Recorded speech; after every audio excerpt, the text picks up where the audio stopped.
The dining room was silent enough to hear a pin drop.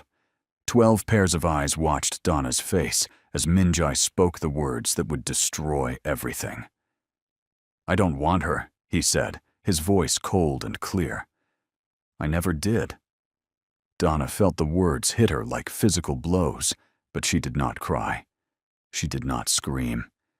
She simply smiled that sad, knowing smile, placed her napkin carefully on the table, and stood up.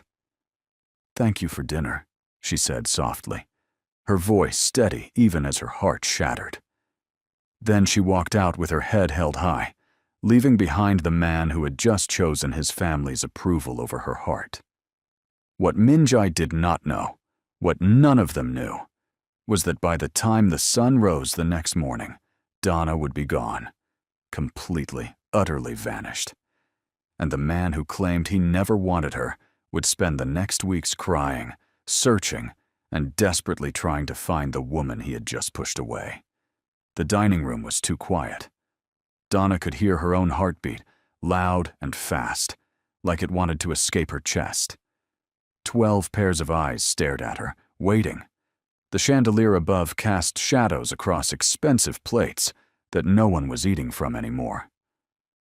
"So tell us, Miss Achieng," the older man at the head of the table said, his voice smooth like oil. "Why exactly did you come to Korea?" Donna's fingers gripped her napkin under the table. She had been in difficult situations before, working 3 jobs while studying, sending money home to her siblings, explaining to professors why she missed class because her shift ran late. But this was different. These people looked at her like she was a puzzle they needed to solve, or worse, a problem they needed to remove. "I came on a scholarship," she said quietly, "to study international business at Seoul National University." "How convenient," a woman in pearls muttered, loud enough for everyone to hear. "That you happened to save Mrs. Kwan at the subway station, that you happened to catch the attention of this family." Donna felt her face grow warm. She wanted to stand up, to defend herself, to tell them she never asked for any of this. But before she could speak, the man sitting beside her, the man who had barely looked at her all evening, finally moved. Kwan Minjai stood up slowly. The room seemed to hold its breath. "Uncle," he said, his voice flat and cold. "What exactly are you implying?" The older man, Jae-sung, smiled. It was not a kind smile. "I'm simply saying that the timing is suspicious. Her father, David Ochieng, worked for this family 25 years ago. He disappeared with confidential information.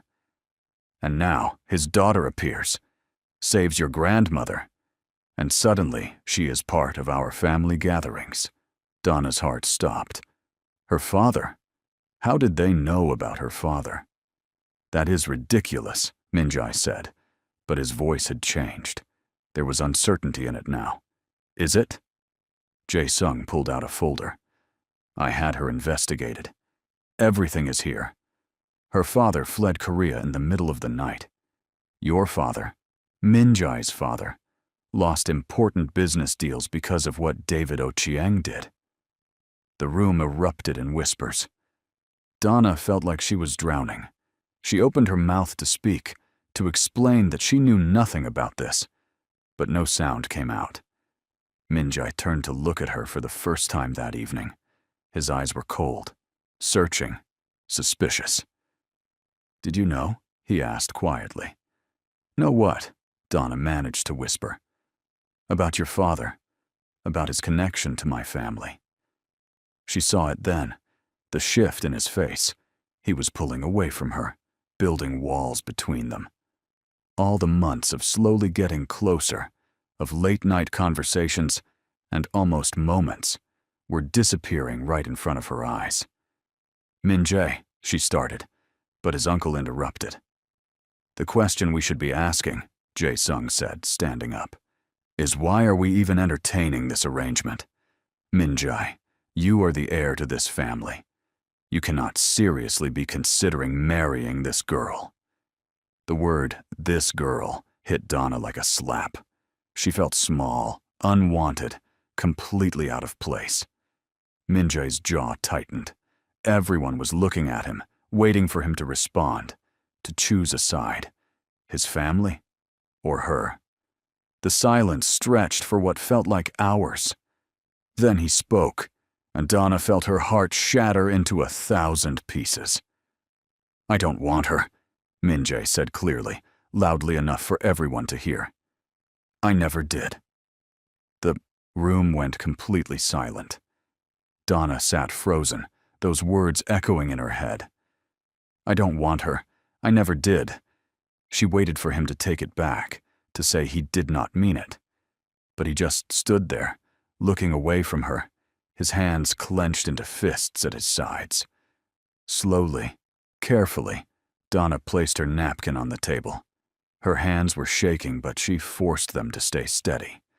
She stood up, smoothed down her dress, and smiled. It was a sad smile, the kind that said she understood everything now. "Thank you for the dinner," she said softly. "Please excuse me." She walked out of that dining room with her head high, even though every step felt like walking on broken glass. No one stopped her. No one came after her, especially not him. That was 3 days ago. Now, Donna was gone. Min-jae stood in her empty apartment, staring at the space where her bed used to be. Everything was gone. The small desk where she studied late at night, the tiny kitchen where she had tried to teach him how to make chapati, the colorful blanket her mother had sent from Kenya. All of it vanished. His assistant, Tae-min, stood by the door, looking uncomfortable. "The landlord says she paid her remaining rent in cash 2 nights ago," Tae-min reported. "Left the keys and was gone within hours. Her phone number is disconnected. The university confirmed she withdrew from all her classes yesterday morning." Min-jae could not breathe properly. His chest felt tight, like someone was squeezing his lungs. "The cafe?" he asked, his voice rough. "She resigned the same night. Her manager said she seemed calm, thanked him for everything, and left." Calm. She had been calm while his entire world was falling apart. "Sir," Tae-min hesitated, "there is something else.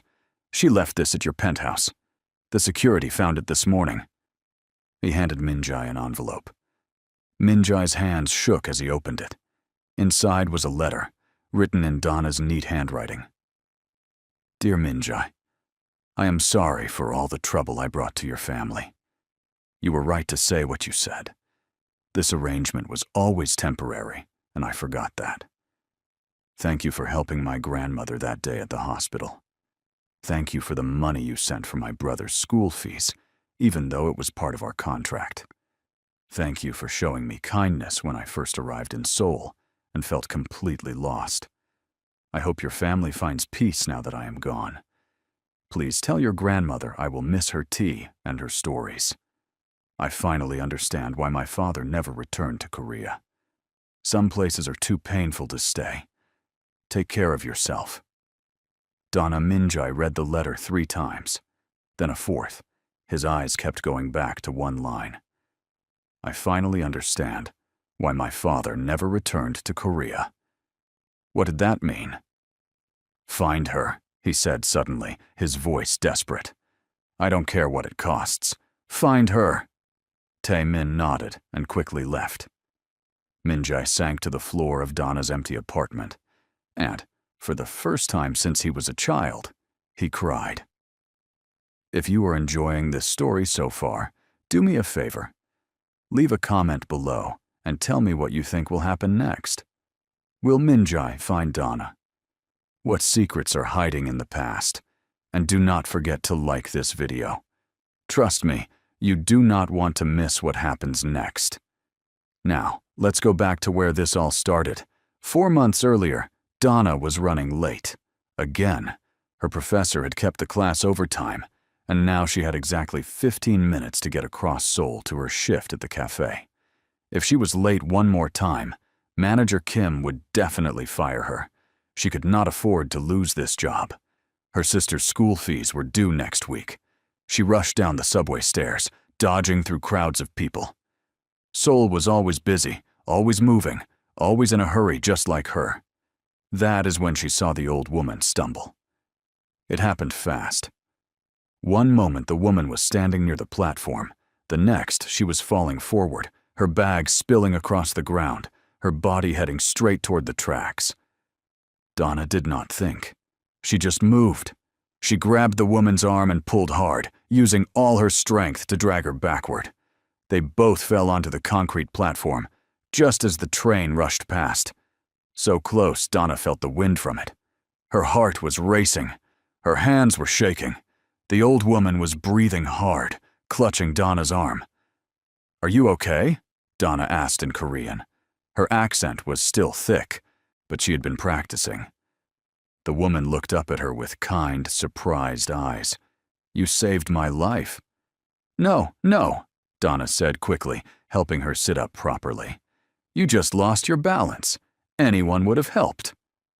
But looking around, Donna realized that was not true. People were staring, but no one else had moved.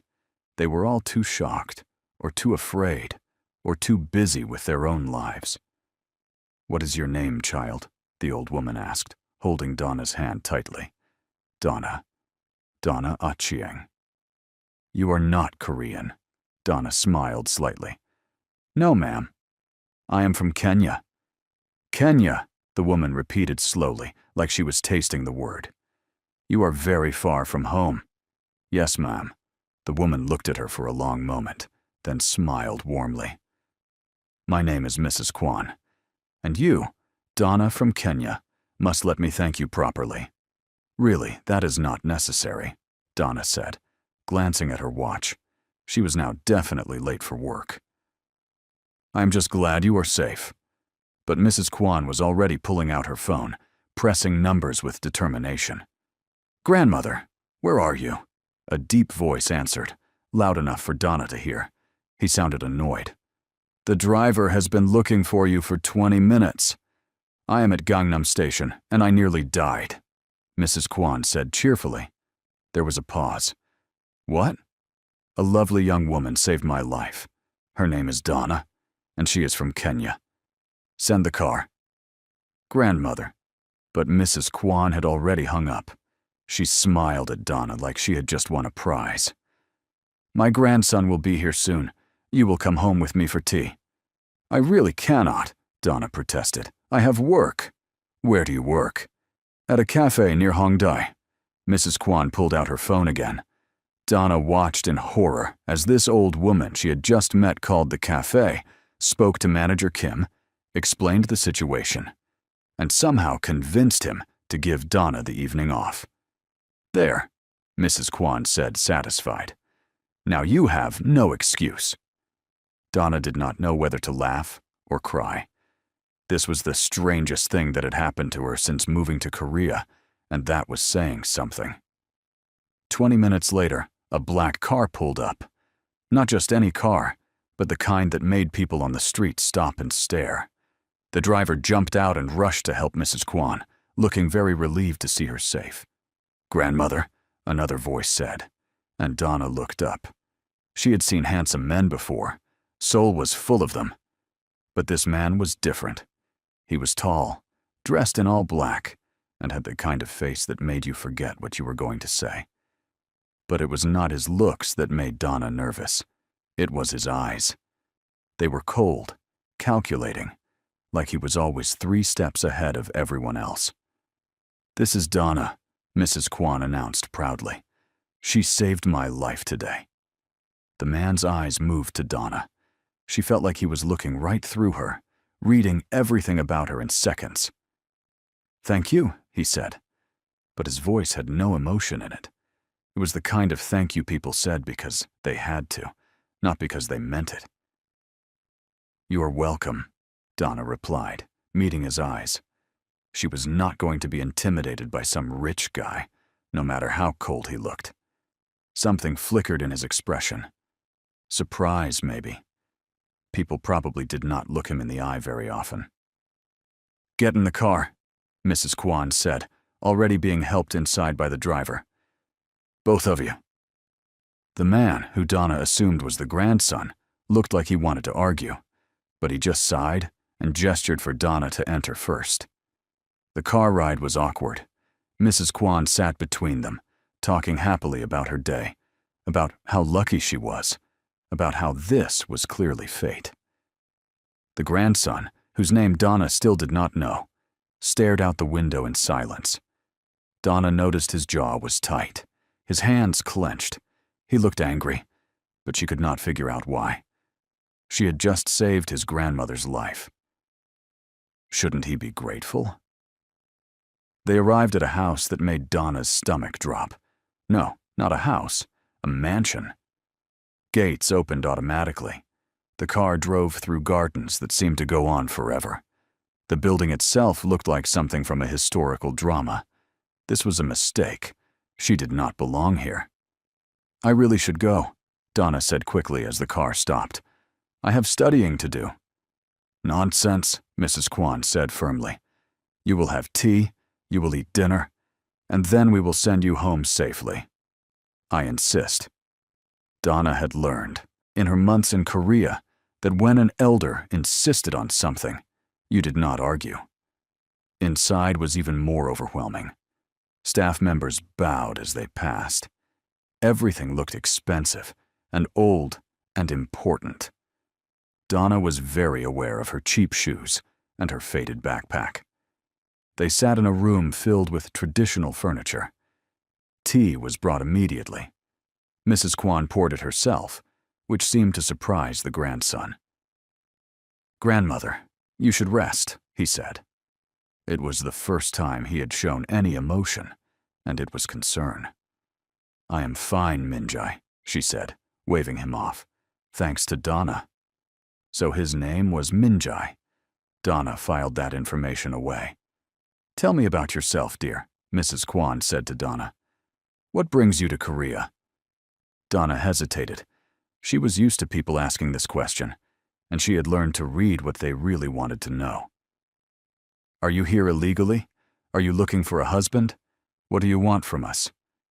But Mrs. Kwan's eyes seemed genuinely curious, genuinely kind.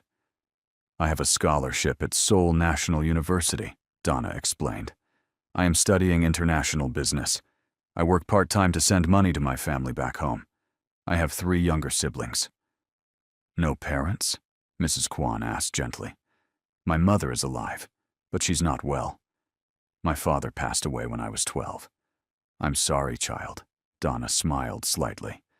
"It was a long time ago." "Still painful, though?" Mrs. Kwan said, and Donna was surprised by how much she understood. Minjai had not said a word. He just sat there, drinking his tea, watching them talk. Donna was very aware of his presence, of how he seemed to take up space without even trying.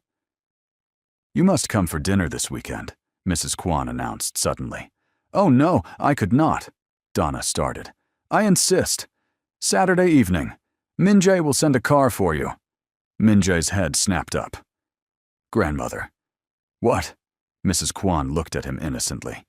"This young woman saved my life. The least we can do is feed her a proper meal."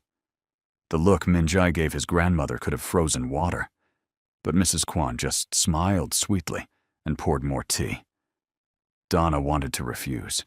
Everything about this situation felt wrong, too big, too complicated.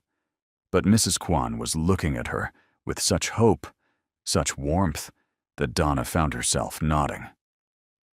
"Saturday evening," she agreed quietly. Mrs. Kwan clapped her hands together happily. Minjai looked like he wanted to throw his teacup across the room. After dinner, which was delicious and awkward in equal measure, a driver took Donna home. She gave him the address of her tiny apartment in a neighborhood that was definitely not like the one they had just left. As the car drove away, Donna leaned against her building and let out a long breath. What had she just agreed to? Inside her apartment, which was basically one room with a bathroom, she dropped her bag and sat on her bed. Her phone buzzed. Messages from her mother asking if she had eaten. Messages from her sister asking for help with homework. A reminder that rent was due in 2 weeks. This was her real life, not fancy houses and silent grandsons and drivers in black cars. This was real. But Saturday came anyway, whether she was ready or not. The car arrived exactly on time. Donna had spent an hour trying to figure out what to wear. Everything she owned suddenly looked too cheap, too casual, too wrong. She finally settled on a simple blue dress her mother had made for her before she left Kenya. It was the nicest thing she had. The driver, the same kind man from before, smiled at her. "Miss Donna, good evening." "Good evening, Mr. Lee," she replied. He had introduced himself last time. "Mrs. Kwan is very excited you are coming," he said as they drove. Donna smiled nervously. "She's very kind." "She is lonely," Mr. Lee said quietly. "Her husband passed 5 years ago. Her children are always busy. Minjae works all the time. She lights up when she has someone to talk to." Donna felt her heart soften. Maybe that was why Mrs. Kwan had insisted she come. Not because of obligation, but because of loneliness. Donna understood loneliness. At the house, Mrs. Kwan greeted her like an old friend. She took Donna's hands and smiled so warmly that Donna felt tears prick her eyes. When was the last time someone had been this happy to see her? "Come, come," Mrs. Kwan said. "I want to show you my garden before dinner." The garden was beautiful. Mrs. Kwan pointed out different plants, told stories about each one. Donna relaxed slowly, letting herself enjoy this strange, unexpected friendship. "My grandson will join us for dinner," Mrs. Kwan mentioned casually. "He's very busy with work, but I insisted." Donna's stomach tightened. She had been hoping to avoid Minjae. Something about him made her nervous, like standing too close to a fire. Dinner was in a smaller room this time, more intimate. Minjae arrived late, still wearing what looked like work clothes, all black again. Did he own anything with color? "Sorry," he said shortly, sitting down across from Donna. "You work too much," Mrs. Kwan scolded gently.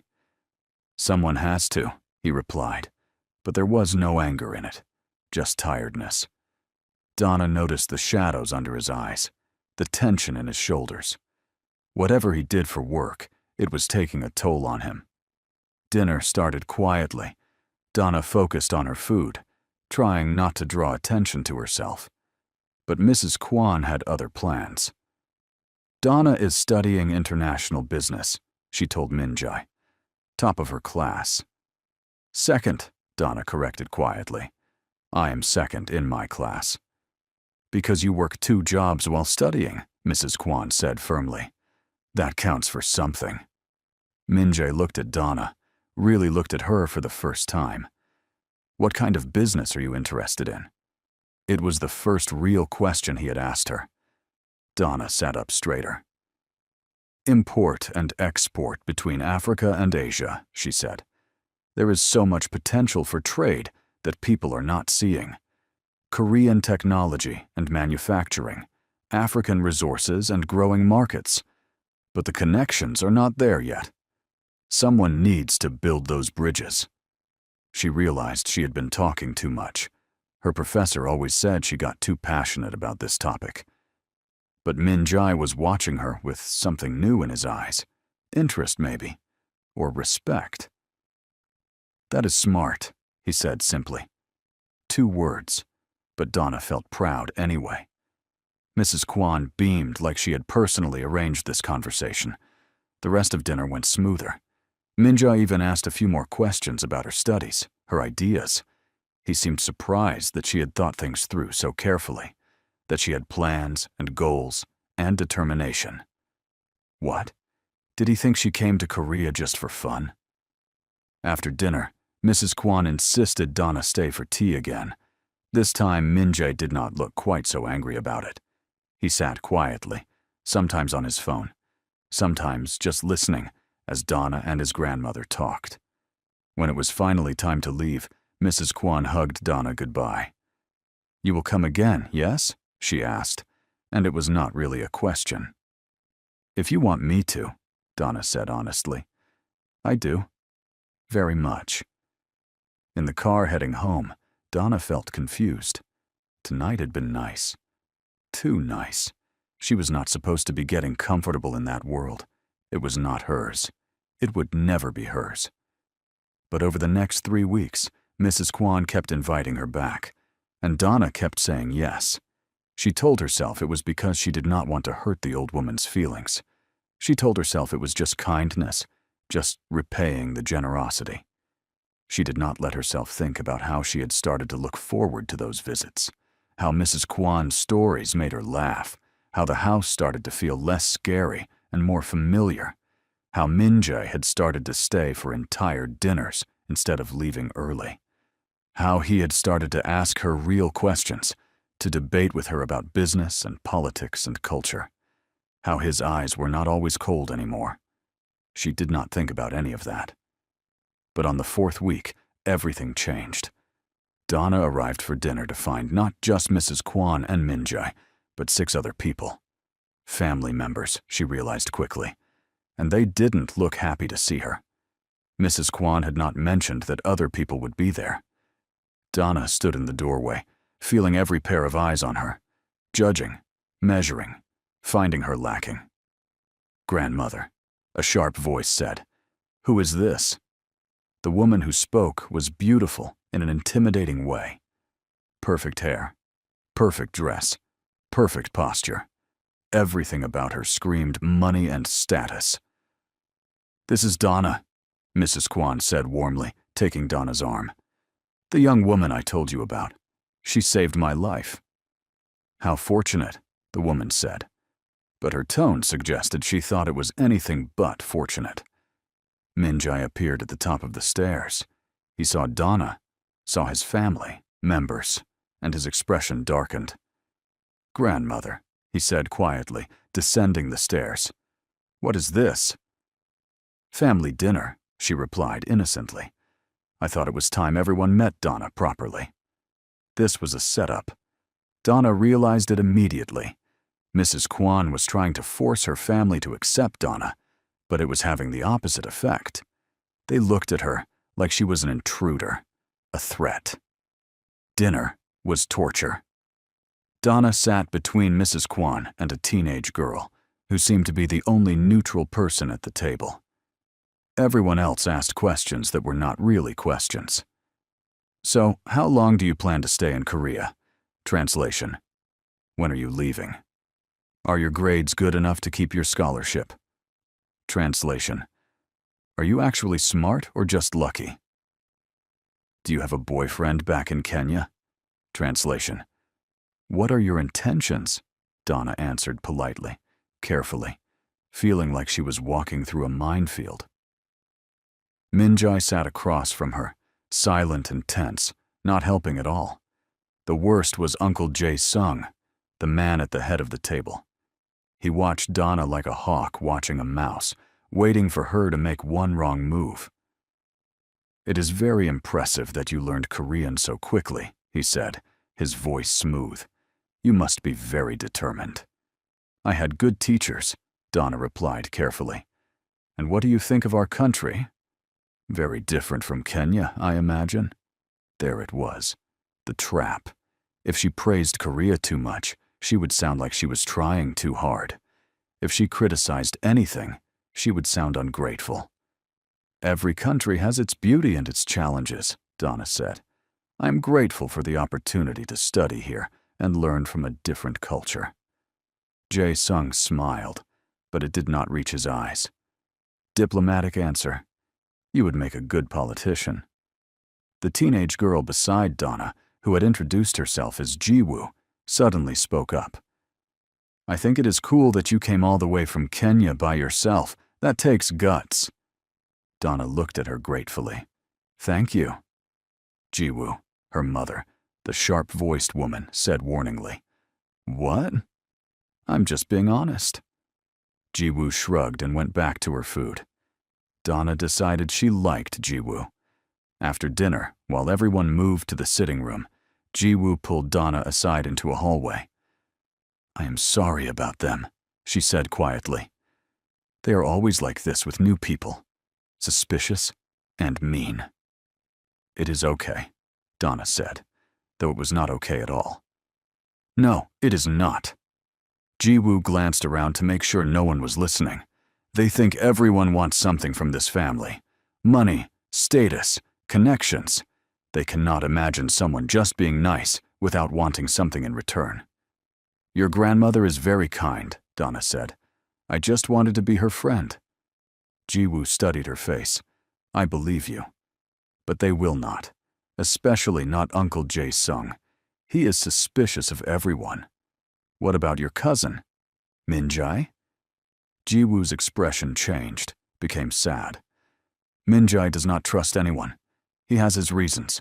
Just be careful around him, okay? He does not know how to let people in, so he pushes everyone away." Before Donna could ask what she meant, Mrs. Kwan called them back to the sitting room. The rest of the evening dragged on. Donna could not wait to leave. When the driver finally took her home, she collapsed on her bed, fully dressed, and stared at the ceiling. This was why she should not have kept coming back. She had let herself forget that she did not belong in that world. Tonight had reminded her painfully. She decided she would not go back. She would call Mrs. Kwan tomorrow, thank her for everything, and politely distance herself. But the next morning, before she could make that call, someone knocked on her door. Donna opened it to find Min-jae standing in her hallway, looking completely out of place in his expensive clothes in her rundown building. "How did you find my address?" she asked, too surprised to be polite. "Can I come in?" Donna hesitated, very aware of how small and shabby her apartment was. But she stepped aside. Min-jae entered and looked around. His face showed no judgment, just observation. He noticed the textbooks stacked everywhere, the small kitchen area, the single bed that also served as her couch. "I came to apologize," he said, turning to face her, "for last night. My grandmother should not have ambushed you like that. She was just trying to be kind. She was trying to make a point to the family. And she used you to do it." Min-jae ran a hand through his hair, frustrated. "That was not fair to you." Donna crossed her arms. "Why do you care?" "What? Why do you care if it was fair to me or not? You barely spoke to me last night. You just sat there while they interrogated me." Min-jae's jaw tightened. "If I had defended you, it would have made things worse. They would have assumed—" He stopped. "Assumed what?" "That there was something between us." Donna felt her face heat up. "Well, there is not, so you have nothing to worry about." "I know that," Min-jae said quickly. Too quickly. They stood there in awkward silence. "Look," Min-jae finally said, "I have a problem, and I think you might be able to help me solve it." "What kind of problem?" "My grandmother is obsessed with me getting married. Every week there is a new woman she wants me to meet, a new matchmaking scheme. Last night was her way of showing the family that she has already chosen someone." "You." Donna's stomach dropped. "That is ridiculous. I am not. We are not. She cannot just—" "I know. But now the family thinks she is serious about this, and they are going to make your life hell to prove you are not good enough. Then I will stop coming around. Problem solved. That will break her heart, and it will not stop her from matchmaking. She will just find someone else, and the whole thing will start over." Min-jae paused. "Unless I am already engaged." Donna stared at him. "You cannot be serious. Hear me out. We pretend to be engaged, just for a few months. Long enough for my grandmother to be happy and for my family to back off. Then we quietly end things. Say we realized we wanted different things. Part as friends. That is the most ridiculous thing I have ever heard." "I will pay you." Donna felt like he had slapped her. "Excuse me? I know you send money home to your family, I know you work 2 jobs while going to school. I can pay off your student loans. I can send money for your siblings' education. I can—" "Get out." Min-jae stopped. "What?" "Get out of my apartment." Donna's voice shook with anger. "You think because you have money, you can just buy people? Buy me. I am not for sale." "That is not what I meant." "That is exactly what you meant. You want to hire me to play pretend because it is easier than just telling your grandmother the truth. Well, I'm not interested." She walked to the door and opened it, waiting for him to leave. Min-jae stood there, looking like he genuinely did not understand why she was angry. That made it worse. "Please leave," Donna said quietly. He walked to the door, then paused. "I'm sorry. I did not mean to insult you." "But you did." He left without another word. Donna slammed the door and leaned against it, breathing hard. The nerve of that man. The absolute nerve. Her phone rang. It was her mother. "Donna, honey!" Her mother's voice was strained. "It is about your brother." Donna's anger vanished instantly, replaced by fear. "What happened?" "He collapsed at school. The doctors say his heart condition is worse. He needs surgery soon." Or, her mother's voice broke. Donna felt the world tilt. Her little brother, Samuel, had been born with a heart defect. They had been managing it with medication, but they always knew surgery might be necessary eventually. "How much?" Donna asked, her voice hollow. 2 million shillings, about $20,000. $20,000. Donna's entire body went cold. She did not have $20,000. She did not have $2,000. After sending money home and paying her rent and tuition, she barely had $200. "I am looking into selling the land," her mother continued, "but it will take time, and the doctors say—" "Don't sell the land," Donna said quickly. That land was all they had. "I will figure something out." "Donna, there is no way you can—" "I will figure it out, Mama. I promise. Tell Samuel I love him." She hung up and stared at her phone. $20,000. Where was she supposed to get $20,000? The answer was standing in her hallway 20 minutes ago, offering her money. No, absolutely not. She would not sell herself like that. She would find another way. But 3 days later, after calling every aid organization, every scholarship fund, every loan office, Donna had to face the truth. There was no other way, at least not fast enough. Samuel needed surgery within the month. She found herself standing outside a tall glass building in Gangnam, the address Min-jae's assistant had given her after she had swallowed her pride and called. The office was as cold and intimidating as Min-jae himself, all glass and metal and expensive furniture that looked uncomfortable. Min-jae stood by the window, looking out at Seoul. He turned when she entered. "You changed your mind," he said. It was not a question. "I have conditions." He gestured for her to sit. She remained standing. "I need $20,000 sent directly to a hospital in Nairobi within the week. My brother needs surgery." Something flickered in Min-jae's expression. "Done. What else?" "This ends in exactly 6 months, not longer." "Agreed. We tell your grandmother the truth when it is over. I will not let her think I broke your heart." Min-jae hesitated, then nodded. "Okay. And in public you treat me with respect. I do not care what you actually think of me. But when people are watching, you act like I matter to you." "You do matter," Min-jae said quietly. Donna ignored that. "Do we have a deal?" Min-jae pulled out a folder from his desk. "I had a contract drawn up. Read it carefully. If you want to change anything, we can." Donna took the contract and sat down to read. It was thorough, almost too thorough. Every detail of their arrangement spelled out in legal language. Payment terms, public appearance expectations, termination clauses. It felt wrong, reducing this to a business transaction. But that was all it was, right? Business. She signed at the bottom. Minjai signed after her.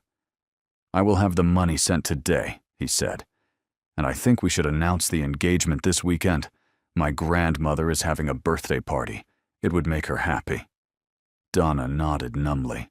What had she just agreed to? "One more thing," Minjai said. "You will need to move into my apartment." "What?" "No, that was not in the contract. For appearances. People will expect us to live together if we are engaged. I do not care what people expect. My grandmother will expect it." Donna wanted to argue more, but she was so tired. Tired of fighting. Tired of struggling. Tired of everything. "Fine," she said. "But I get my own room. I have 4 bedrooms. Take your pick." The moving happened fast. Donna did not have much to move. Minjai sent people to pack and transport everything. Within 2 days, she was living in a penthouse apartment that had a better view than she had ever seen in her life. She hated it. Not the apartment itself, which was beautiful, but what it represented. That she had given up, given in, agreed to lie for money. Her mother called to say the hospital had received the payment. Samuel's surgery was scheduled. The relief in her mother's voice made Donna's chest ache. At least something good was coming from this mess. Mrs. Kwan's birthday party was huge. Hundreds of people, all dressed in clothes that cost more than Donna's scholarship. She wore a dress Minjai had bought for her, which she had initially refused, until he pointed out that showing up in her normal clothes would embarrass his grandmother. Everything was about appearances. Minjai stayed by her side the entire evening, his hand on her lower back, guiding her through crowds. To everyone watching, they looked like a real couple. Close, comfortable, connected. It was all fake. But then Mrs. Kwan asked them to dance, and Minjai led Donna to the dance floor. "I do not know how to dance like this," Donna whispered, panicking as she saw other couples doing some kind of formal waltz. "Just follow my lead," Minjai said quietly. His hand settled on her waist, the other taking her hand. He guided her through the steps slowly. Donna focused on not stepping on his feet, very aware of how close they were, how many people were watching. "You are doing fine," Minjai murmured. "Breathe." She had not realized she was holding her breath. "This is weird," she whispered. "What is?" "Pretending. Being here. All of it." Minjai was quiet for a moment. "It gets easier." "Is that sad or comforting?" "Both, probably." Donna looked up at him.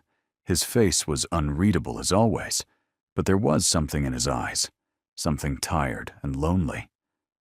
"Why do you really not want to get married?" she asked quietly. "What?" "Your grandmother wants you to be happy. Why are you so against actually finding someone?" Minjai's expression shuddered completely. "That is none of your business.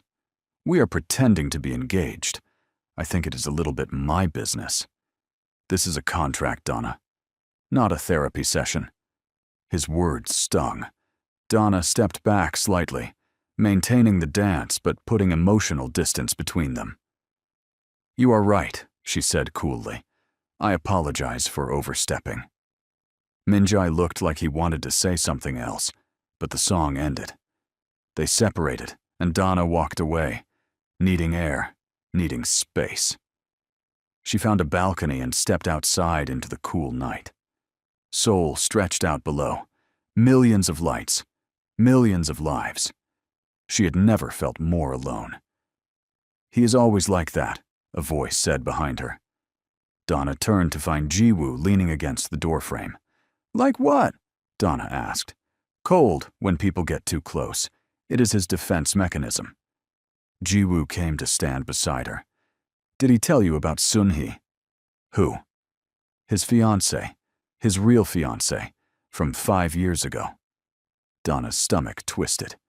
"No, he did not mention her." Jiwoo sighed. "She died. Car accident. They were supposed to get married in 2 months. After that, Minjai just shut down, threw himself into work, pushed everyone away. Grandmother thinks he needs someone to help him live again. The rest of the family thinks he should just focus on business. Suddenly, Minjai's coldness made more sense. He was not just arrogant. He was grieving, protecting himself. "Why are you telling me this?" Donna asked. Ji-woo shrugged. "Because you were the first person he has brought around in 5 years. Even if it is fake, even if it is just to make grandmother happy, it means something. He is trying, in his own broken way." Before Donna could respond, someone called Ji-woo back inside. Donna stayed on the balcony, processing this information. She had thought Minjai was just another cold, rich guy. But maybe he was something more complicated, something more human. When she finally went back inside, she found Minjai talking to his uncle, Jae-sung. The conversation looked tense. "Ah, Donna," Jae-sung said when he saw her, his voice too friendly. "We were just talking about you." Donna's guard went up immediately. "All good things, I hope." "Of course. I was just telling Minjai how fortunate he is to have found someone so unique." The way he said unique made it sound like an insult. "Thank you," Donna said carefully. "Tell me, how did you two actually meet? I heard the story about you saving Mrs. Kwan, but when did it become romantic?" It was a test. Donna glanced at Minjai, unsure what story they were supposed to have. Minjai smoothly put his arm around her waist. "She kept coming to visit my grandmother. I found myself looking forward to seeing her. One day I realized I was not just being polite anymore. I actually wanted her there." He said it so convincingly that for a moment, Donna almost believed it. "How sweet," Jae-sung said, still smiling his cold smile. "And your family in Kenya, Donna. They must be thrilled about this match." "My mother is happy I am happy," Donna replied. "And your father?" "Oh, wait. Minjai mentioned he passed away. What was his name again?" Donna's heart started beating faster. Why was he asking about her father? "David," she said quietly. "David Ochieng." Something flashed in Jae-sung's eyes. Recognition. But it was gone too quickly to be sure.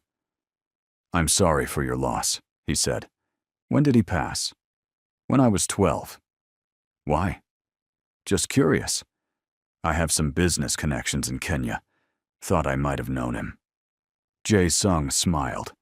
"Excuse me. I see someone I need to speak with." He walked away, leaving Donna with an uneasy feeling in her stomach. "That was strange," she said to Minjai. "That is my uncle."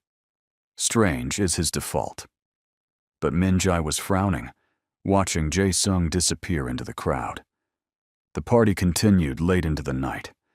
By the time they got back to the apartment, Donna was exhausted from smiling, from pretending, from being stared at. "You did well tonight," Minjai said as they entered the apartment. "Thanks," Donna replied tiredly. "I'm going to bed." "Donna." She turned. Minjai looked like he was struggling with something. "Earlier, when you asked why I do not want to get married, I was rude. I'm sorry." "It is okay. Ji-woo told me about Sun-hee." Minjai's face hardened. "She should not have. Maybe not. But it helps me understand why you are the way you are." "And how am I?" "Scared," Donna said softly. "Scared of losing someone again." Minjai looked away. "Good night, Donna." He walked to his room and closed the door, ending the conversation. Donna went to her own room and sat on the bed. This was going to be a very long 6 months. But as the weeks passed, something unexpected happened. Living together, they developed a routine. Morning coffee together before he left for work. Evening dinners when he came home, usually late. Weekend appearances at family events. Are you still watching? I hope you are, because things are about to get really intense. If you are loving this story, drop a comment and let me know which moment has hit you the hardest so far. Donna's struggle? Minjae's hidden pain? And stay tuned, because the real drama is just beginning. Slowly, carefully, they started to talk. Real conversations, not just coordinating schedules. Donna told him about Kenya, about her family, about her dreams for the future. Minjai told her about the business, about the pressure he felt, about his grandmother's stories from when she was young. He never mentioned Sunhee. That topic remained closed, but other walls started coming down. One night, Donna was studying at the dining table when Minjai came home looking particularly exhausted. "Rough day?" she asked. He grunted and loosened his tie. "There is food in the kitchen. I made ugali and sukuma wiki." Minjai paused. "You cooked? Do not sound so surprised. I have been cooking since I was 8. He went to the kitchen and came back with a plate, took a bite. His eyebrows rose. "This is good." Again, do not sound so surprised. A small smile tugged at his lips. An actual smile. Donna had not seen him really smile before. "What?" she asked. "Nothing. Just, you are very defensive about your cooking." "My cooking is excellent. Thank you very much." Minjai took another bite. "I'm not arguing." They ate together in comfortable silence. It felt normal, domestic, almost real. That was the dangerous part. It was starting to feel real. Donna caught herself watching Minjai when he was not looking, noticing small things, how he rubbed his temples when he was stressed, how he always checked on his grandmother before going to bed, how he left sticky notes on the coffee maker with reminders for her about meetings or events.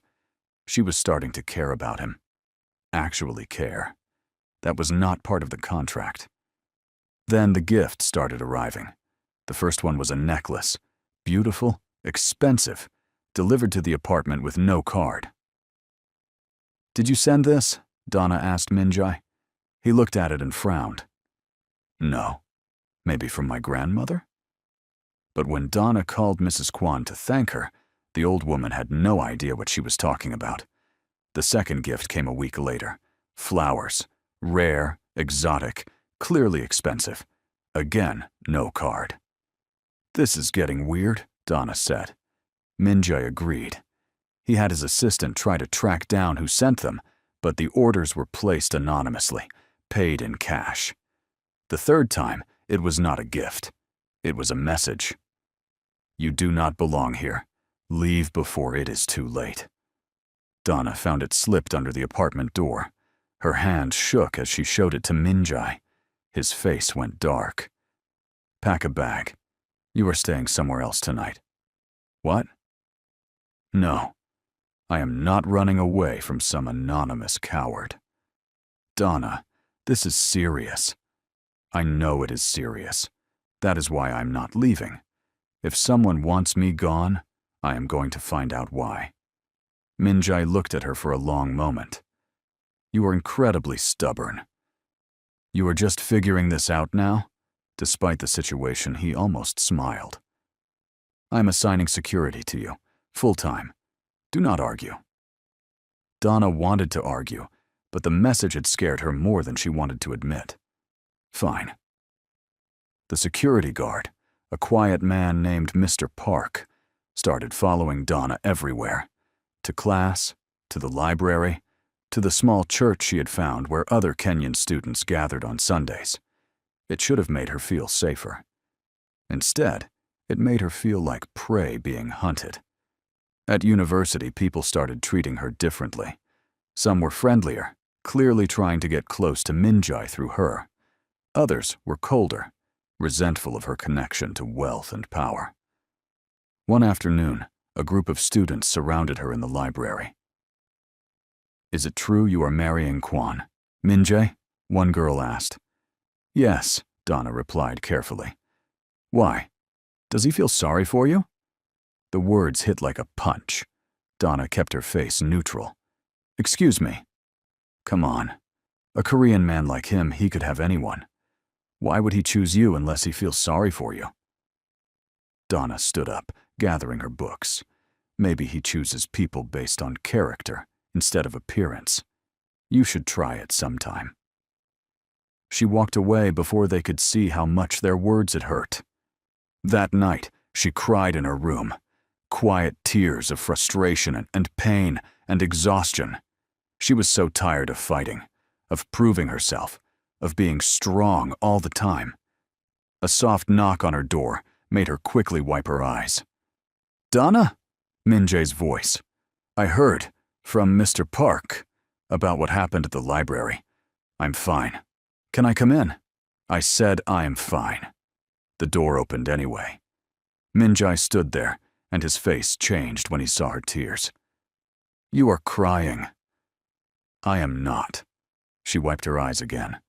He crossed the room and did something unexpected. He sat beside her on the bed and just waited. Donna did not know what to do with this version of Min-jae, the one who did not have all the answers, who just offered presents instead of solutions. "Why are people so cruel?" she finally asked. "Because they are scared," Min-jae said quietly. "Scared of anything different, anything that challenges their view of how the world should be. I am so tired of being different. I know." They sat in silence for a while. "For what it is worth," Min-jae said, "those girls are idiots. I did not choose you because I feel sorry for you. I chose you because you are the most genuine person I have met in years. You do not want anything from me except honesty. Do you know how rare that is?" Donna looked at him. "This is still just a contract, though, right?" Something flickered in his eyes. "Right. Of course." But the way he said it made Donna wonder if he was lying to himself as much as to her. Things changed after that night. Min-jae started coming home earlier. He asked about her day and actually listened to the answers. He helped her study for exams even though he knew nothing about international trade law. He made her laugh with dry comments about his business partners. Donna found herself waiting for him to come home, found herself smiling at his texts, found herself forgetting this was all temporary. 2 months into their arrangement, Min-jae had a business dinner he needed to attend. "Come with me," he said. "Is that necessary?" "No, but I want you there." Those 4 words did something dangerous to Donna's heart. The dinner was with potential investors from Japan. Donna stayed quiet mostly, observing. But when one investor made a comment about African markets being too risky, she could not help herself. "Actually," she said politely, "Africa has 6 of the 10 fastest-growing economies in the world right now. The risk is in not investing early enough." The investor looked surprised that she had spoken, more surprised that she knew what she was talking about. "You have studied this?" he asked. "It is my focus area at university," Donna replied. What followed was a 20-minute conversation about emerging markets. The investor was impressed. By the end of dinner, he had asked for Donna's email to send her some research papers. In the car going home, Min-jae was quiet. "Did I mess up?" Donna asked nervously. "I should not have spoken. That was your meeting." "You were brilliant," Min-jae said, turning to look at her. "He is one of the toughest investors in Asia, and you had him eating out of your hand." Donna felt her face warm at the praise. "I just answered his questions. You did more than that. You made him rethink his entire investment strategy." Min-jae smiled, a real one that reached his eyes. "Where did you come from, Donna Achieng?" "Kenya. You know this already." He laughed. Actually laughed. The sound filled the car, and Donna realized she wanted to make him laugh again, as many times as possible. Dangerous. This was getting so dangerous. That night she called her mother. Samuel's surgery had been successful. He was recovering well. Her sister had enrolled in a better school with the money Min-jae was sending. "You sound happy," her mother said. "Do I?" "Yes, different. Lighter." Donna looked across the apartment to where Min-jae sat on the couch, reading through documents, his glasses sliding down his nose. "Maybe I am," she admitted quietly. "Is it because of him? This man you are engaged to?" Donna had told her mother the basics. Not about the contract, but about Minjai. Maybe. Does he make you happy? Mama, it is complicated. Love is always complicated, baby. But this was not love. It could not be love. Could it? After hanging up, Donna joined Minjai on the couch. What are you working on? Contract negotiations. Very boring. Tell me anyway. So he did. And Donna listened, asking questions, offering perspectives he had not considered. They talked until past midnight, sitting close on the couch, the city lights glowing through the windows. At some point, Donna's head ended up on his shoulder. At some point, his hand found hers. Neither of them mentioned it. The next morning, Donna woke up still on the couch, covered with a blanket. Minjai was in the kitchen making coffee. Did we fall asleep? She asked, sitting up. You fell asleep. I carried you to the couch properly and went to bed. You could have woken me. You looked peaceful. He brought her coffee, made exactly how she liked it. 3 sugars, lots of milk. Their hands touched as she took the cup. The moment stretched too long. Minjai pulled away first. I have meetings all day. Security will take you to campus. Just like that, the walls were back up. Donna wanted to scream. Every time they got close, he pulled away. Every time something real started to develop, he reminded her this was temporary. But what if she did not want it to be temporary anymore? At university that day, Donna could not concentrate. Her mind kept going back to Minjai, to the way he smiled at her, the way he listened when she talked, the way his hand felt in hers. She was in love with him. The realization hit her like a truck.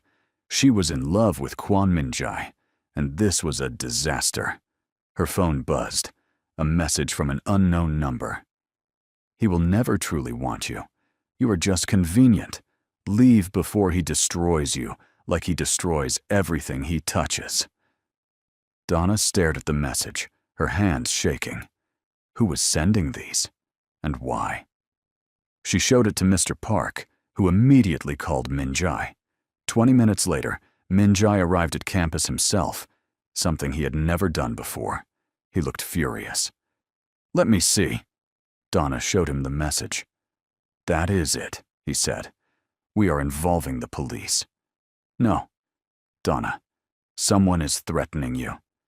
The police will ask questions. They will investigate. They will discover our engagement is fake. Your grandmother will find out. Minjai ran his hand through his hair, frustrated. I do not care about that anymore. I care about keeping you safe. Those words, the way he said them. Donna felt her heart crack open. Why? She whispered. What? Why do you care so much? This is just a contract. I am just convenient, right? That is what the message says. Minjai stared at her. You think that is what you are to me? Convenient. I do not know what I am to you. You never tell me anything real. They were standing in the middle of campus, students walking past, staring. Mr. Park stood at a respectful distance, pretending not to listen. We should talk about this at home, Minjai said tightly. No. I am tired of waiting. I am tired of almost moments and almosts. Tell me the truth.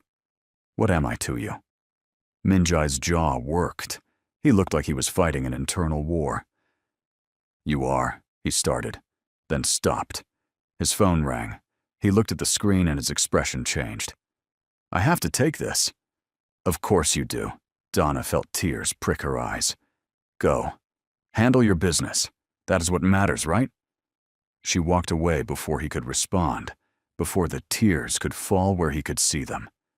That evening, Minjai did not come home. He sent a text saying he had to fly to Busan for an emergency meeting. Donna sat alone in the huge apartment and let herself cry properly. She had been stupid, so incredibly stupid, falling for someone who was clear from the beginning that this was just business. The next morning, flowers arrived, not the creepy anonymous kind. These had a card. I am sorry. We will talk when I get back. Please be safe, Minjai. Donna held the card and did not know whether to laugh or cry more. 2 days later, Minjai returned. He looked exhausted, like he had not slept. Donna, we need to talk. Here it was. He was going to end the contract early. This was getting too complicated. Give her the money anyway and send her away. She steeled herself. Okay. I have not been fair to you. You asked me what you are to me, and I didn't answer. The truth is, I didn't know how to answer. I didn't know how to explain that somewhere between the contract and now, this stopped being fake for me. Donna's heart stopped. What? I care about you. More than I should. More than I planned to. Minjai stepped closer. You scare me, Donna, because everyone I have ever cared about leaves, dies, disappears, and I cannot lose someone again. So what are you saying? I'm saying I do not know what I am saying. I am confused and terrified, and I do not know how to do this. Donna reached for his hand. Maybe we figure it out together? Minjai looked at their joined hands. What if I mess this up? Then you mess it up. But at least it will be real. He pulled her closer, resting his forehead against hers. This is a terrible idea. Probably. The worst. Definitely. He smiled slightly. When did you become so important to me? I could ask you the same thing. They stood like that, close but not quite kissing, on the edge of something that could be beautiful or could be devastating. Then Minjai's phone rang again. He ignored it. It rang again. Answer it, Donna said softly. He did, his hand still holding hers. His expression changed as he listened. When? Is she okay? I will be right there. He hung up. My grandmother had a fall. She's in the hospital. They rushed to the hospital together. Mrs. Kwan was sitting up in bed, looking annoyed at all the fuss, but Donna could see the bruising on her arm. I'm fine, Mrs. Kwan insisted. I just slipped. These old bones are not what they used to be. Minjai looked like he had aged 10 years. Grandmother, you need to be more careful. I am careful. I am just old. She noticed Donna and smiled. Sweet girl, you came. Of course I came. Donna sat beside the bed and took Mrs. Kwan's hand. Over the next hour, various family members arrived, including Uncle Jai Sung, who looked at Donna with that calculating expression. Still here, I see, he said quietly to Donna, while Minjai was talking to doctors. Where else would I be? Most people would have run by now. The threats, the messages, the pressure. It would be easier to just leave. Donna's blood ran cold. How do you know about the messages? Jae Sung smiled. I make it my business to know everything about people who get close to this family, especially people with questionable backgrounds. My background is not questionable. Is it not? Tell me, Donna, what do you really know about your father's time in Korea? My father died when I was 12. I know he worked here briefly before I was born. He did more than work here. He was involved in some very sensitive business with this family. Business that ended badly. Before Donna could respond, Minjai returned. Jae Sung smoothly changed the subject, but seeds of doubt had been planted. That night, Donna could not sleep. She kept thinking about what Jae Sung had said. What had her father done in Korea? Why had he never talked about it? She got up and went to Minjai's room, knocking softly. Come in. He was awake, too, sitting by the window. Cannot sleep either, she asked. Worried about my grandmother. Donna sat beside him. She's strong. She will be okay. They sat in silence for a while. Minjai, can I ask you something? Always. Your uncle said something about my father, about him being involved in business with your family. Minjai frowned. What exactly did he say? Donna repeated the conversation. Minjai's expression grew darker.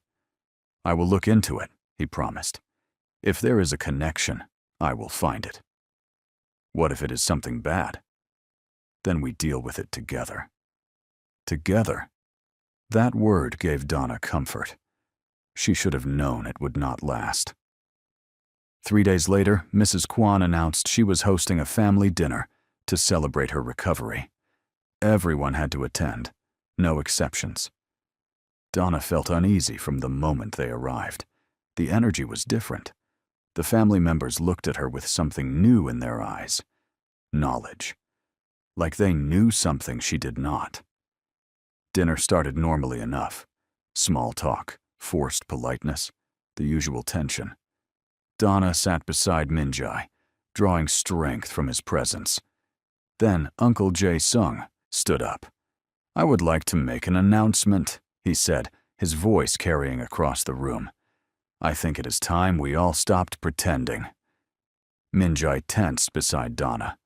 Uncle, this is not the time. I disagree. I think it is exactly the time. Jae-sung pulled out a folder. I had Miss Ah-chieng investigated thoroughly, and I discovered something very interesting. Here we go, folks. This is the moment everything changes. If you have been holding your breath, trust me, you are going to want to keep watching. Things are about to get intense. Donna felt like she was watching from outside her body. 25 years ago, Jae-sung continued, a man named David Oh-chieng worked for this family. He was involved in a major deal with our partners in Africa. Then suddenly, he disappeared. Took sensitive company information with him. Cost us millions. That is a lie, Donna said, finding her voice.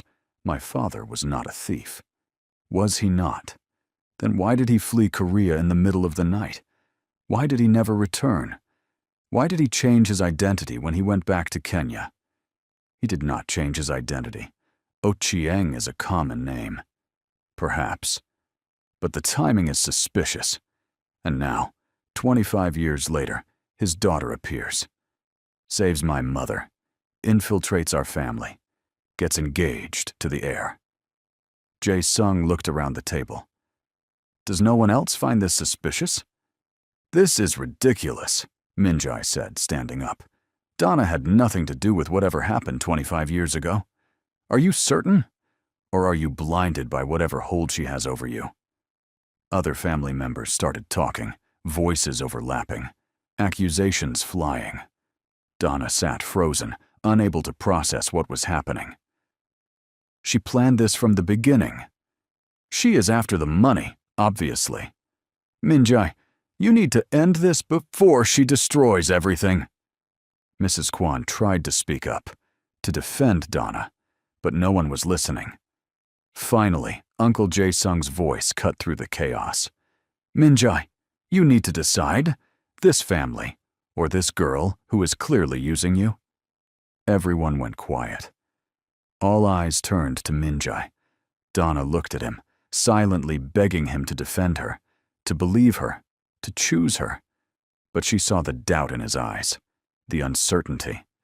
The same look from that first dinner when Jae-sung had planted these seeds.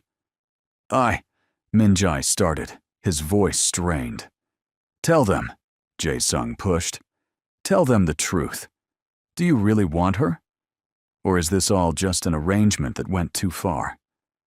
Donna watched Minjai's face, saw him shutting down, pulling back, protecting himself. No, she thought. Please no. I do not want her, Minjai said, his voice flat and cold. I never did. The room went silent. Those words hung in the air, sharp and cruel and final. Donna felt something inside her break, not just her heart, something deeper. The part of her that had started to believe she could belong somewhere, could be wanted, could be loved.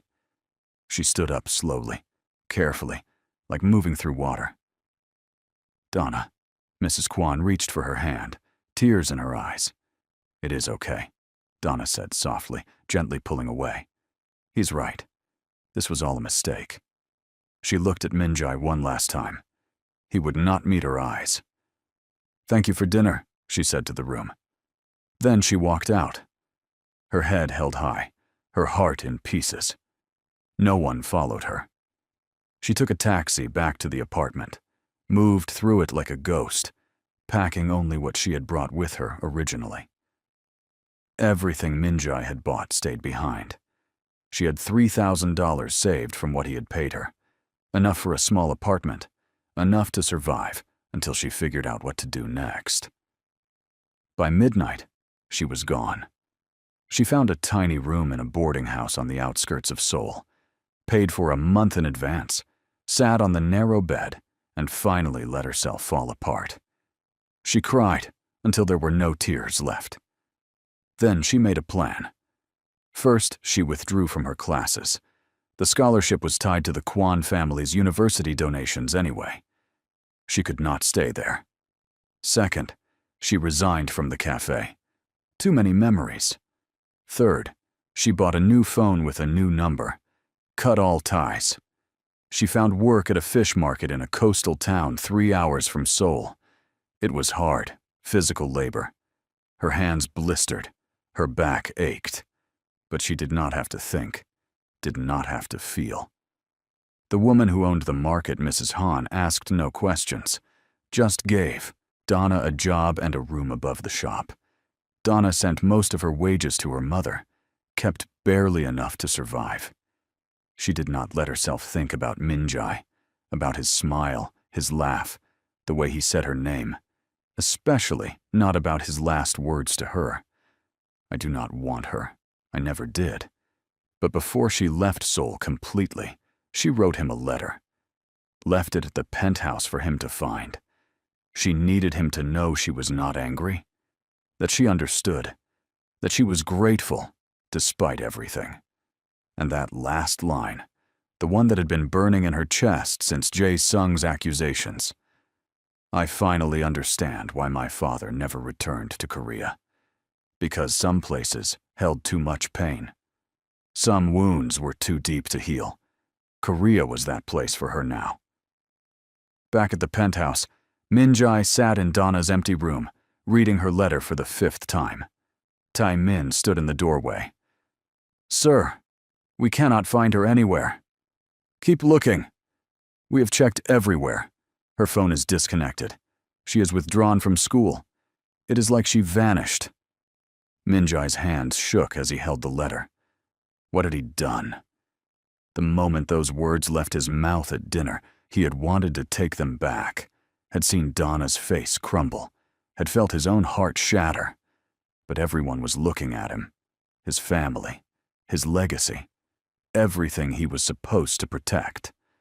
And in that moment of pressure and doubt and fear, he had chosen wrong. He had chosen the easy path, the safe path, the coward's path. And now she was gone. "Sir," Taemin said carefully, "maybe she wants to be left alone." "No," Minjai stood up. "I have to find her. I have to explain." "Explain what?" "That you did not mean it? I did not mean it. I was scared and stupid, and I hurt the one person who actually mattered." It was the first time he had admitted it out loud, that Donna mattered, that somewhere in their fake engagement, he had fallen completely, terrifyingly in love with her. And now she was gone, and he had no one to blame but himself. He went to his grandmother's house, found her in her room, looking older and sadder than he had ever seen her. "Grandmother, if you came to apologize, save it. I am not the one you hurt." Minjai sat beside her bed. "I messed up." "You did more than mess up. You broke that girl's heart in front of everyone.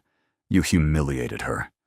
You chose the opinion of people who do not matter over someone who actually loved you." "She loved me?" Mrs. Kwan gave him a look. "Everyone knew except you, apparently. That girl looked at you like you hung the moon, and you threw it away." Minjai put his head in his hands. "I do not know how to fix this. Find her. Tell her the truth. Beg for forgiveness, and hope she is kinder than you deserve." Over the next week, Minjai searched everywhere. He hired investigators, called in favors, tracked every lead. Nothing. Donna had disappeared completely. Then Tai Min discovered something. "Sir, I found a transaction." She withdrew $3,000 from the bank the night she left. But there is something else. "What?" "Your uncle, Jae Sung. He has been making inquiries. About David Ochieng, about Kenya, about business deals from 25 years ago." Minjae's stomach dropped. "Show me everything." What he discovered made him sick. His uncle had lied. All of it was lies. David Ochieng had not stolen anything. He had witnessed illegal activities. Jae Sung and Minjae's father had been involved in bribes, in corruption, in deals that violated international law.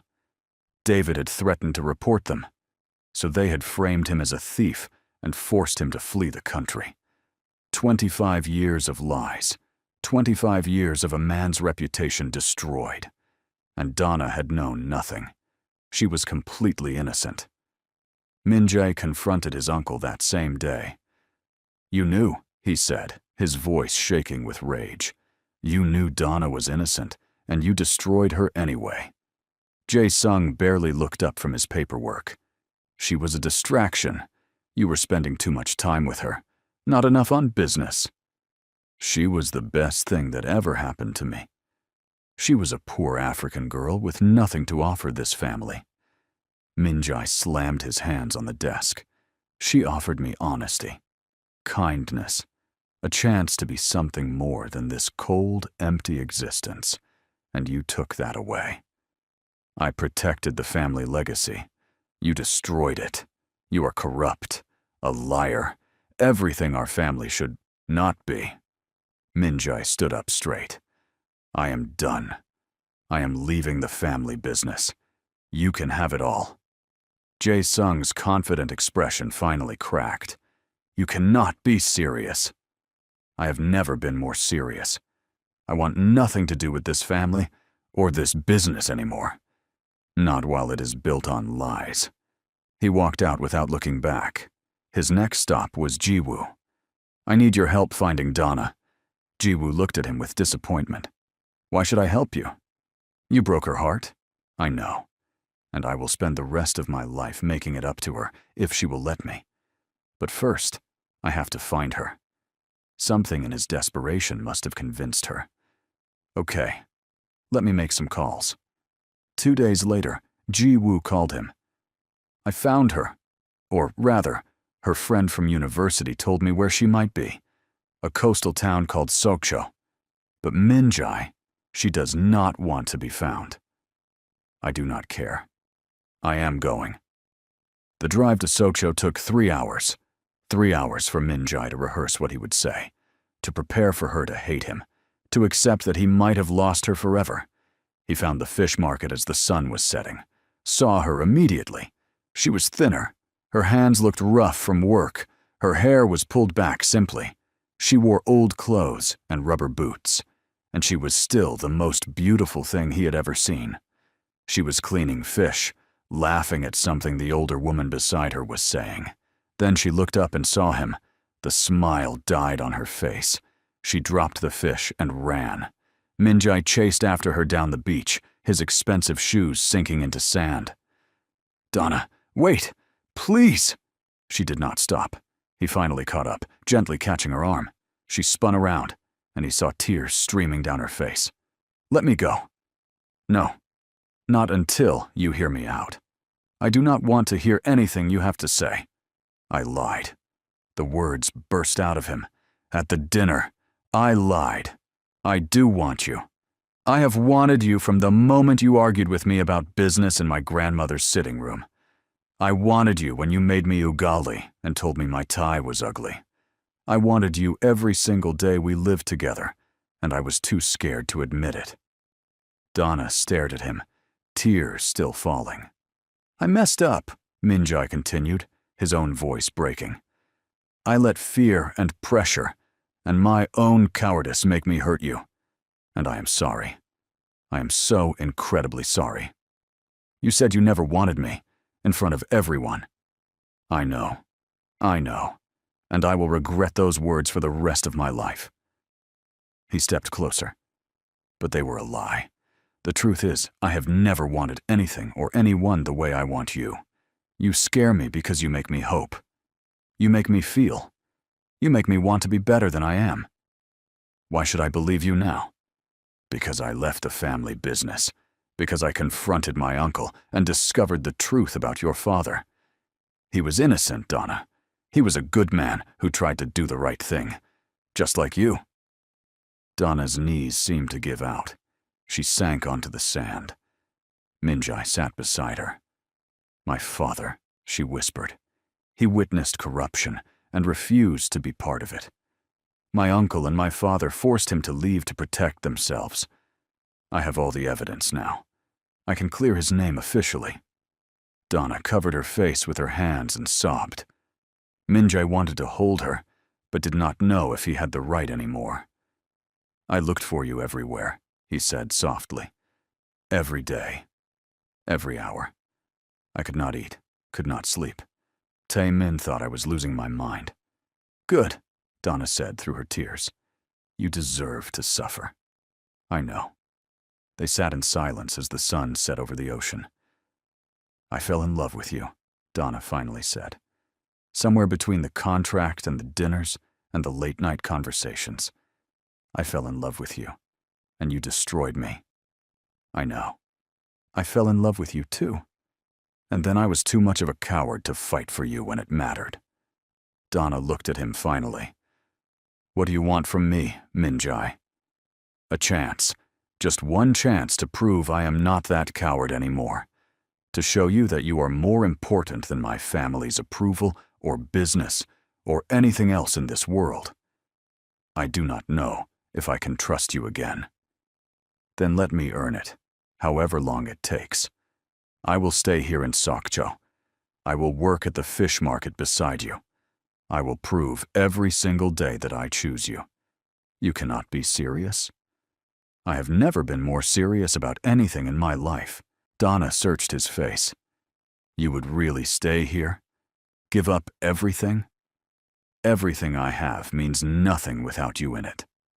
Fresh tears spilled down her cheeks. "You really hurt me." "I know, and I am sorry. I will spend forever making it up to you if you let me." Donna wiped her eyes. "I need time. To think. To heal. I will give you all the time you need. I am not going anywhere." And he did not. Minjai checked into a small motel in town. The next morning, he showed up at the fish market in old clothes, ready to work. Mrs. Han looked at him in confusion. Donna looked shocked. "What are you doing?" Donna asked. "You said you needed time, so I'm giving you time, while also proving I mean what I said. You cannot work here. You do not know anything about fish. Then teach me."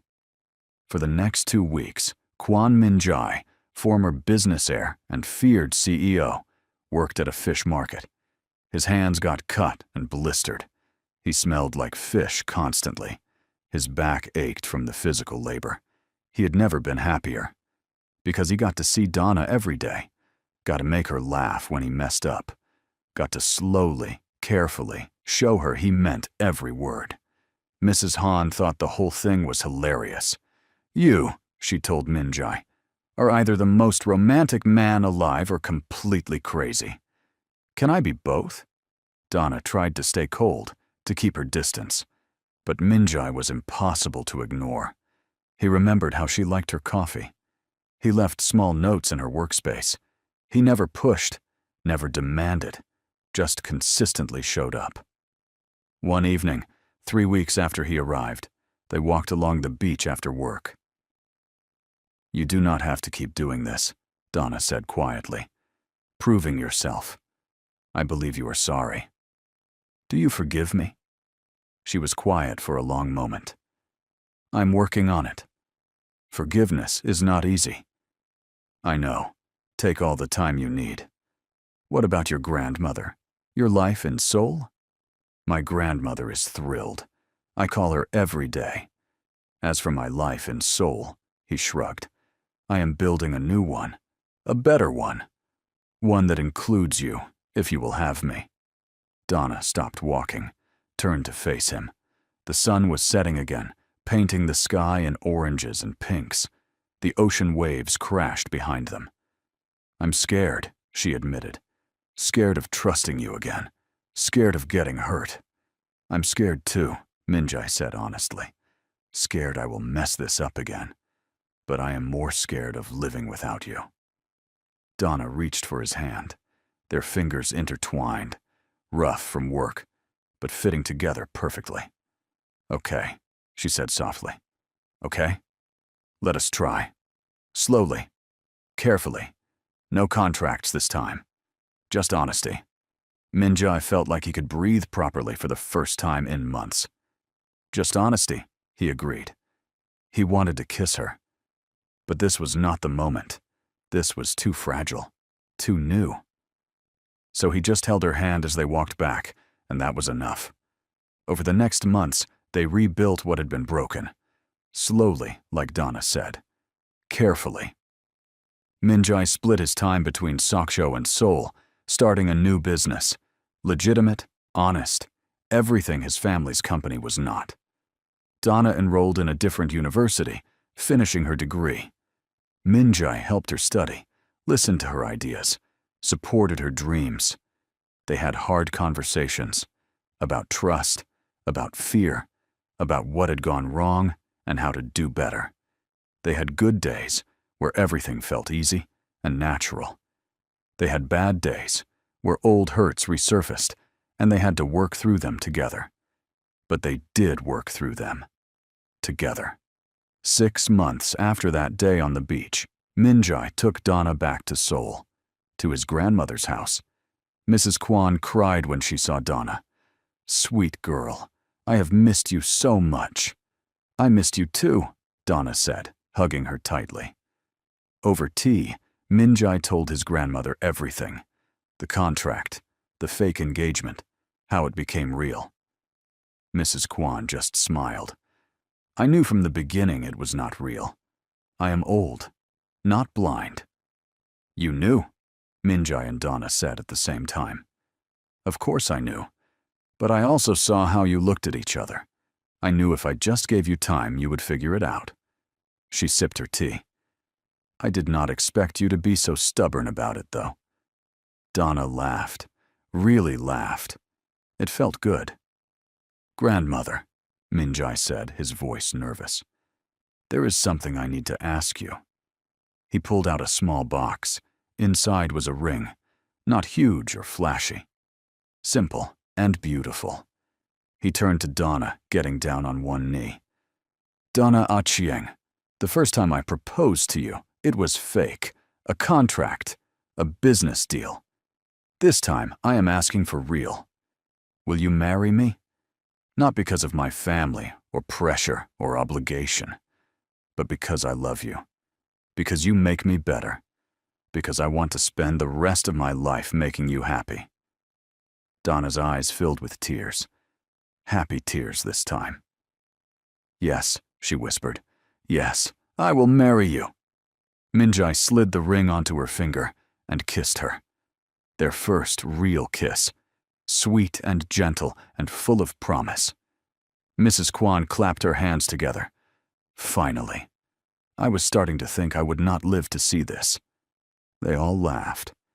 Later, Minjai took Donna to his office, showed her the documents he had prepared. I cleared your father's name, he said. Officially. It is in all the records now. David Ochieng was a whistleblower who tried to do the right thing. A good man. Donna traced her father's name on the document, tears streaming down her face. Thank you. This means everything. He would be proud of you, Minjai said softly. Of the woman you have become, of the strength you have shown. Donna kissed him. I love you. I love you too. If you made it to the end of this story, thank you for being here. This journey from heartbreak to healing, from lies to truth, from fear to love. I hope it touched your heart the way it touched mine while sharing it. If you enjoyed this story, please hit that subscribe button. Share this video with someone who needs to hear that second chances are possible, that love can heal, and that sometimes the best things in life are worth fighting for. Leave a comment below and tell me your favorite moment. And remember, your story is not over yet. Sometimes the best chapters come after the hardest ones. Until next time, keep believing in love. 1 year later, Donna and Minjae got married. The wedding was small. Mrs. Kwan, Ji-woo, Donna's family who flew in from Kenya, and a few close friends. Uncle Jae-sung was not invited. He had been forced out of the company after Minjae exposed his corruption. The ceremony was a blend of Korean and Kenyan traditions, beautiful and meaningful and completely theirs.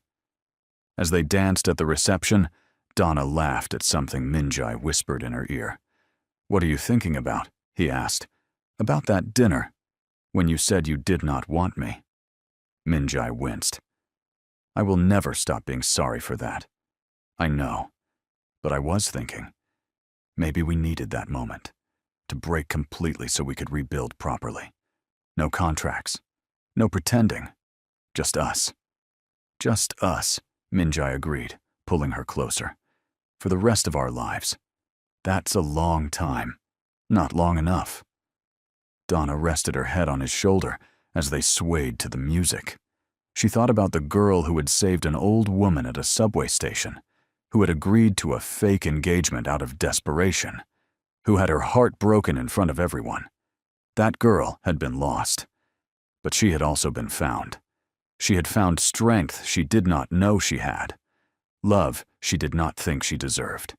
A place she finally belonged. "Hey," Minjae said softly. "Hey. I want you. I always did. I always will." Donna smiled through happy tears. "I know. I want you too." And this time, when he said those words, everyone believed him. Most importantly, she believed him.